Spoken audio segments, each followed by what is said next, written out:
Hi there, and welcome back to the AP Calculus AB and BC Derivatives Lesson 8 on implicit derivatives. And in this lesson, I'd like to start off by talking about what an implicit derivative is, where it comes from. You're going to come across some questions like this where, say, if we have y squared equals x squared, well, your first instinct might be to go ahead and take the square root of both sides and break it down to y equals x. You can also take the derivative of both sides directly, one at a time. And so, up until now, we've kind of gone back and forth between this notation. I think that's the Newton and the Leibniz notation, like this. And the Leibniz notation ends up being more effective when dealing with implicit derivatives, where you have something complicated going on with the y, something happening to it, so it's not just sitting there by itself. And so we apply this d by dx to both sides. If we want to take the implicit derivative, you just apply this to both sides. So what that's going to look like is, I'll just go ahead and draw this out again. So it's d by dx of y squared, and d by dx of x squared. We're doing the same thing to both sides of the equation, so it stays equivalent. Now, on the right side, we can go ahead and clear this up because we know that the derivative of x squared is simply 2x. And so, on the left side, we have to deal with the chain rule. And if you go back to lesson 7, and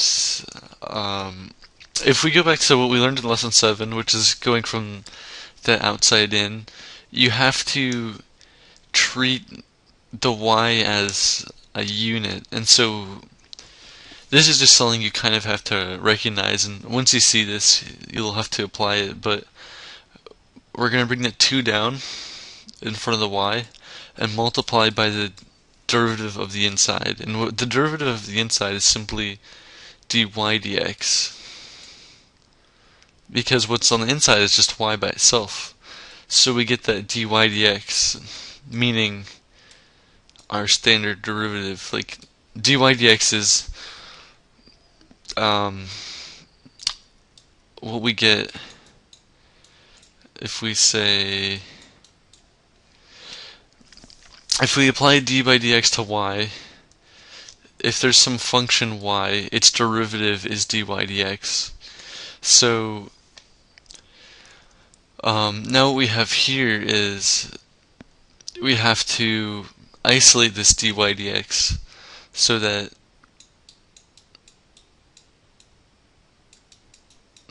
dy dx equals 2x over 2y,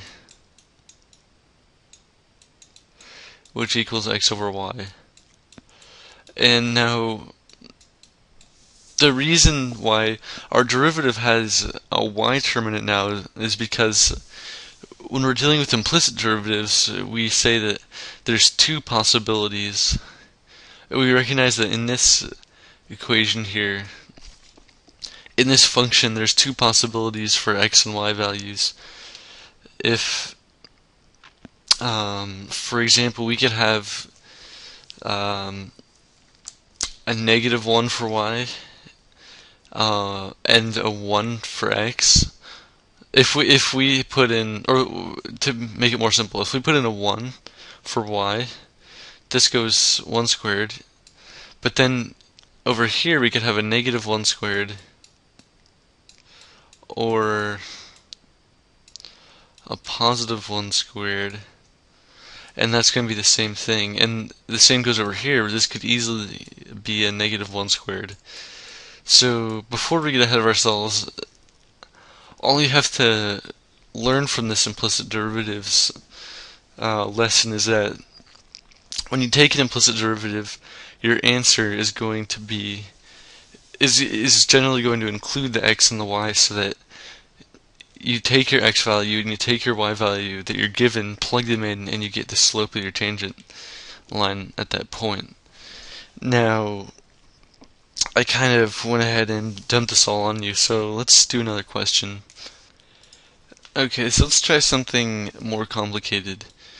Why not x squared equals x plus y over x minus y?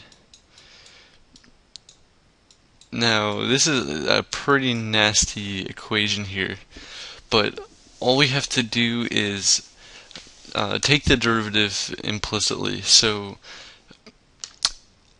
actually, let me hold on to this one, because that's going to involve the product rule, and I want to make sure we're pretty solid on implicit derivatives first. How about y squared equals 2xy plus x squared? Okay, that's good.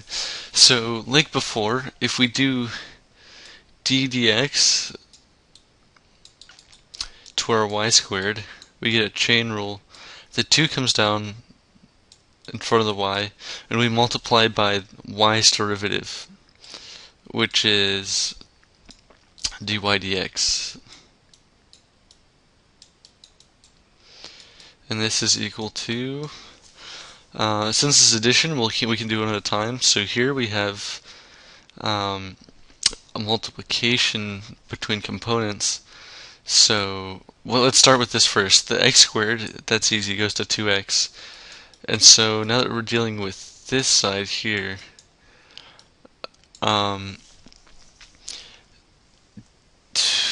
let's just go ahead and draw a little arrow out here. So the derivative of 2xy, what we can do first is pull the 2 out, because we have that constant in there. And as you know, with derivatives, the constant always comes out. So we're left with 2 times the derivative of d by dx of x times y. And right here we get our standard product rule, not quotient rule, product rule. X times y, take the derivative of x, which is 1, times the second, which is y, the second term, which is y, plus the derivative of the second term, dy dx. We're just kind of, this is the derivative, we just kind of slide that y, multiply the y times there, and it just pops it on the top. And then multiply by the first term, which is x. Now we multiply this whole sum by 2 over here. We can't forget to multiply that by 2. So we've dealt with this kind of worrying little term here by just using things we already know, moving the 2 out, using the product rule, and using a new trick, the implicit derivatives, and where the derivative of y is just the derivative of y, dy dx. So, now that we've said that, let's go ahead and plug this back in. This is 2x plus 2 times y plus dy dx times x.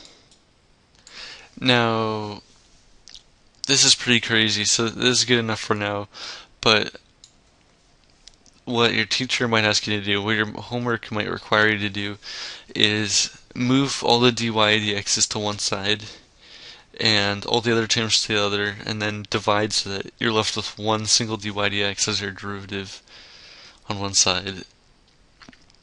Alright, sorry if I'm going too fast. Let's come back here and do this example. And so, like I said before, we'll just use things we already know. Let me clean this up a little bit. We'll do things we already know. We'll use things we already know to deal with a new type of question, and I'll just move this up here. So let's start out. If we're taking the implicit derivative, we first take the derivative of both sides. So I'm going to make a little list here. Let's make the font a little smaller.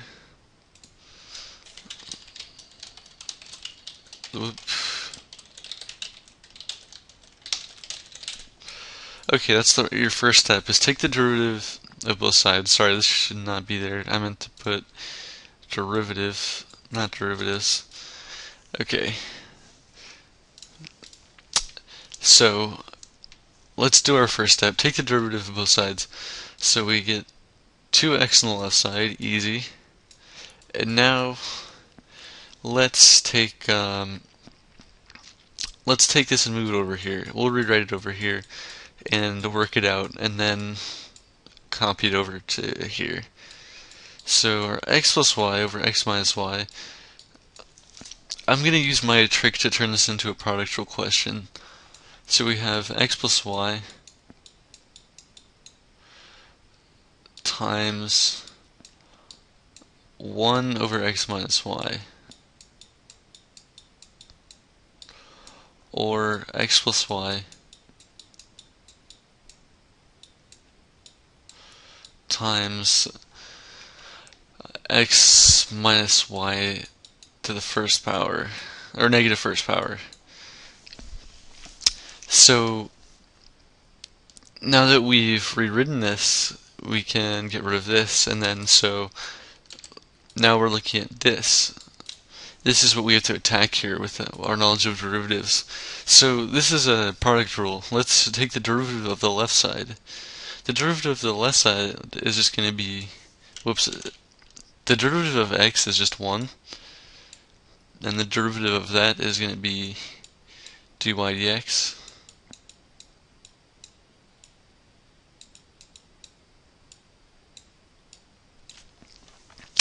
Times the second term, x minus y to the negative 1,